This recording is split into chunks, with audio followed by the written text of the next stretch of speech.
Assalamualaikum warahmatullahi wabarakatuh. Alhamdulillahillazi anzalal Qur'an hudal lil mu'minina wa rahmah wa utamma bihi ala ummati Muhammadin sallallahu alaihi wasallam afdhala ni'mah. Ashhadu an la ilaha illallah wahdahu la syarikalah wa ashhadu anna Muhammadan abduhu wa rasuluh alladzi la nabiyya ba'dah. Hadirin kaum muslimin, saudara-saudara serta anak-anakku yang dirahmati oleh Allah Subhanahu wa taala. Baiklah, pada kesempatan ini Bapak akan kembali menerangkan tentang ilmu tajwid dasar, yakni kita telah membahas tentang hukum nun, mati atau tanwin, an, in, un. Hukumnya ada 4, sebagaimana yang sudah dijelaskan adalah yang pertama adalah izhar, iqlab, dan ilgom. Pada kali ini insya Allah Bapak akan menerangkan hukum nun mati atau tanwin, yakni dibaca ikhfa. Apa yang dimaksud dengan ikhfa? Pertama-tama anak-anakku sekalian harus mengetahui dulu pengertian apa itu ikhfa. Ikhfa itu artinya menyembunyikan atau menyamarkan bunyi nun mati atau tanwin. Jadi nun mati atau tanwin bunyinya tidak jelas nunnya, yakni berbunyi menjadi samar, ya. Berbunyinya nanti samarnya bisa berubah, berbunyi N, bisa NG, bisa M. Ya, jadi ada 3 kemungkinan, nanti mungkin bisa berubah bunyi menjadi N, terus NG, terus M. Nah, nanti disamarkan dengan apa? Dengan bunyi huruf yang ada di depannya. Tapi pada umumnya berbunyi NG. Ya. Caranya membaca ikhfa ini, ya, ketika nun dibaca, dipersiapkan untuk membunyikan huruf yang ada di depannya, sehingga dengungannya berada di atas huruf N ini. Nah, huruf ikhfa ini ada 15. Jadi huruf izhar ini yang sudah diterangkan, ya, huruf iqlab adalah 1, ba, huruf idgham, ya, ro, mim, lam, waw, nun, dan sekarang huruf iqlab, huruf ikhfa itu ada 15, yaitu sho, za, sa, kaf, jim, shin, qaf, sin, dal, to, zai, fa, ta, do, zo. Ya. Nah, untuk supaya mempermudah menghafalkan huruf-huruf ikhfa ini, ya, dirangkai dalam bait syair, yaitu shif dasana kam jada syakhshun qad sama dum tayyiban zid fi tuqo zolima. Nah, ini untuk mempermudah hafalan huruf-huruf yang 15 ini. Huruf izhar yang ada 15 jumlahnya. Nah, ini bisa dihafalkan di rumah supaya mudah menghafalkan. Umpamanya huruf sho, ya. Shif itu huruf sho. Zasana, ya, terdiri daripada huruf zal dan sin, ya. Kaf hurufnya di sini, kam, jada, jim, dan seterusnya, ya. Nah, anak-anakku sekalian, saudara-saudara yang dirahmati Allah, mari kita praktekkan, ya, bunyi atau membunyikan huruf ikhfa, ya. Pada dasarnya membunyikan huruf ikhfa itu di dalam ilmu tajwid sebagaimana yang Bapak rekomendasikan bahwa buku tajwid yang mudah dan praktis itu adalah buku tajwidnya seperti ini, ya, yaitu karangan A. Mas'ud Syafi'i, Allahu Yarham. Ya. Bukunya tipis namun cukup mudah dimengerti untuk pemula. Nah, di dalam buku ini Al-Ustadz Mas'ud Syafi'i menjabarkan bahwa ada 3 kekhususan, ya, dalam membaca ikhfa, yaitu pertama, nun mati, yaitu bertemu dengan huruf ikhfa namun di kalimat lain. Yang pertama, contohnya adalah seperti pada kalimat ini adalah kalimat, ada 2 kalimat atau 2 kata, yaitu an dan sholatihim. Ada 2 kata. Jadi nun mati bertemu dengan huruf, yaitu di sini sho, yaitu huruf ikhfa, di mana huruf sho ini ada di kalimat lain. Jadi ada 2 kalimat, an dan sholatihim. Jadi pertemuan antara nun mati dengan huruf ikhfa yang berbeda kalimat, nah itu ya, ini adalah jenis yang pertama, ya. Kemudian ini juga contoh yang kedua, man dan zallazi. Man dan zallazi itu ada 2 kalimat, man dan zallazi, ya. Jadi pertemuannya ada 2 kalimat. Jadi yang satu kalimat adalah huruf ikhfa, yang keduanya adalah kalimat lain. Yang ketiganya juga sama, pertemuan huruf nun mati dengan syajarin. Ini ada 2 kalimat, ya. Nah, mari kita praktekkan bagaimana cara pengucapkan nun mati bertemu dengan huruf ikhfa di kalimat lain. Ini dibacanya menjadi al, ya, nunnya disamarkan, al sholatihim. Jadi di sini ada gunahnya, ditahan 2 harokah, al sholatihim. Ya. Jadi tidak dibaca an sholatihim, tapi disamarkan nun matinya menjadi al sholatihim. Jadi ketika mengucapkan an, siap-siap bunyi so-nya mengikuti. Jadi al sholatihim, al sholatihim, al sholatihim. Ya.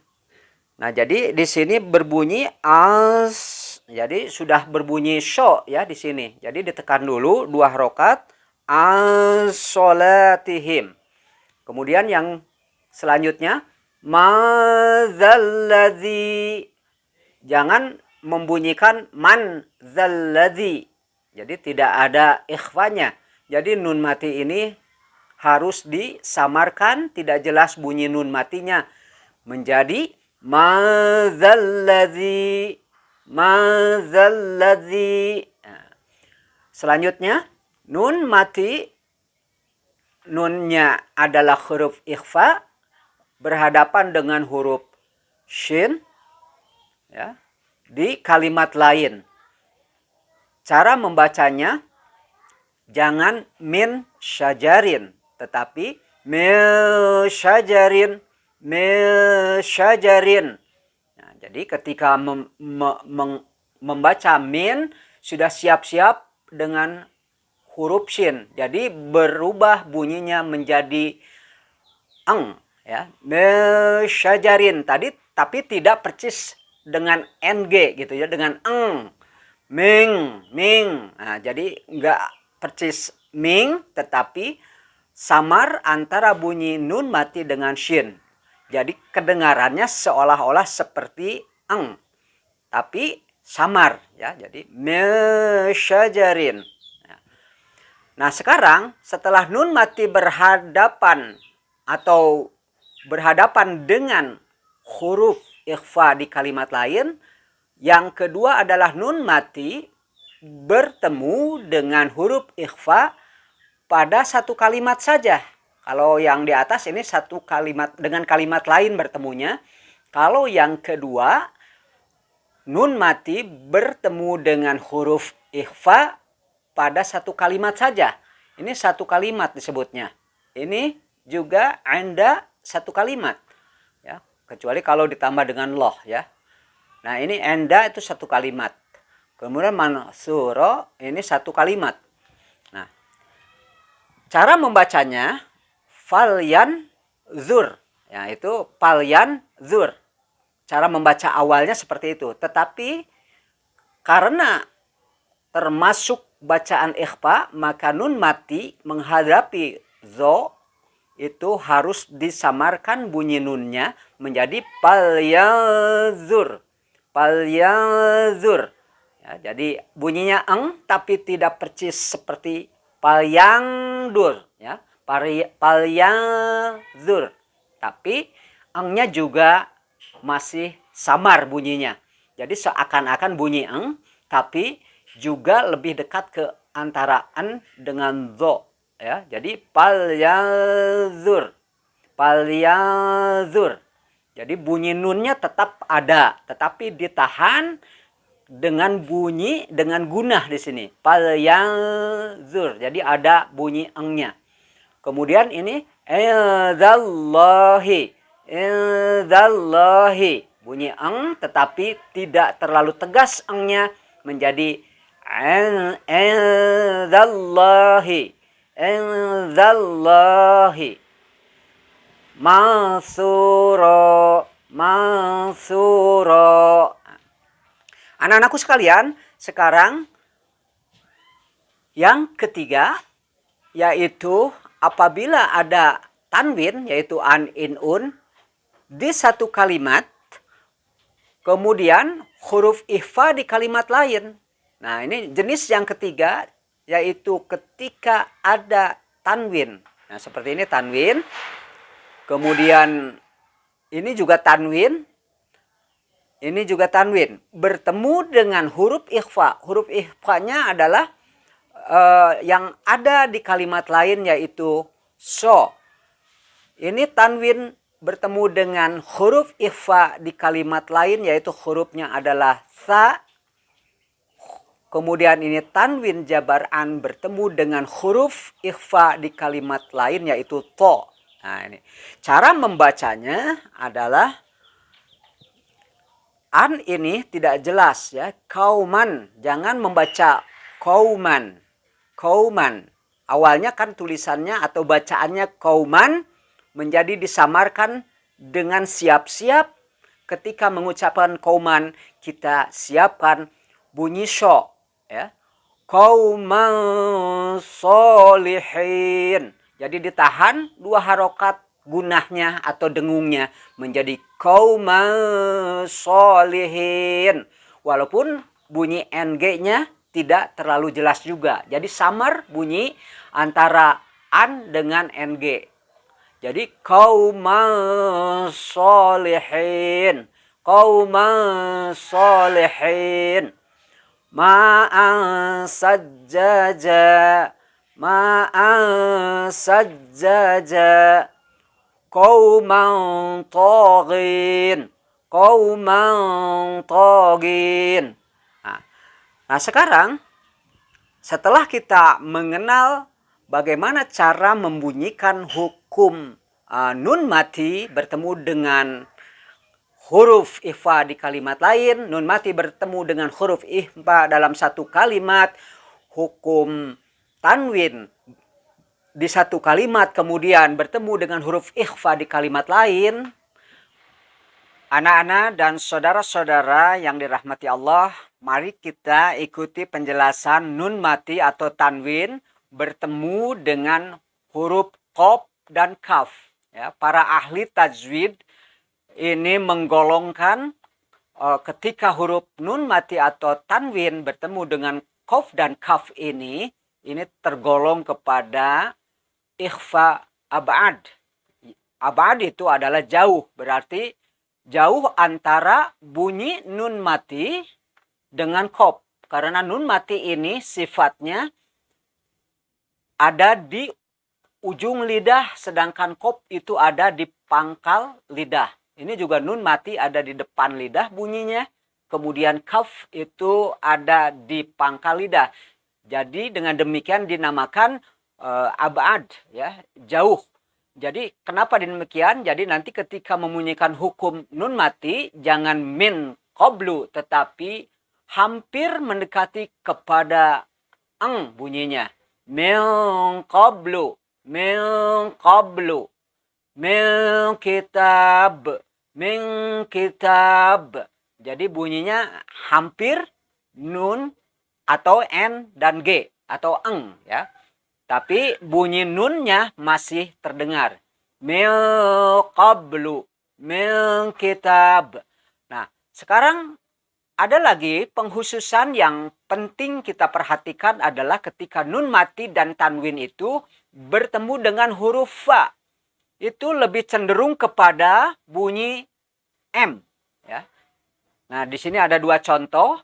Jadi cara membunyikan min fitnatin, jangan jelas nun matinya, jangan min fitnatin, tetapi mem fitnah, mem fitnatin, mufakin. Jadi M ini juga masih samar tentunya terdengarnya, tidak jelas M-nya. Jangan sampai mim fitnatin, tetapi ada bunyi M dan ada juga dengungan. Jadi tetap dengungannya terdengar dengan menahan dua harokah. Mim fitnah, mufakin, mufakin, mufakin. Jadi terdengar M-nya lebih jelas. Anak-anakku, saudara-saudara yang dirahmati oleh Allah Subhanahu wa Ta'ala, demikian tadi penjelasan mengenai hukum bacaan ikhfa. Nanti dalam video lainnya, insya Allah Bapak akan menerangkan huruf ikhfa di dalam ilmu tajwid dibagi menjadi ab'ad, yaitu ikhfa yang jauh, ikhfa akrab, ikhfa yang dekat, ya. Kemudian ikhfa ausat, ada 3 klasifikasi. Insya Allah kita akan bahas di video selanjutnya.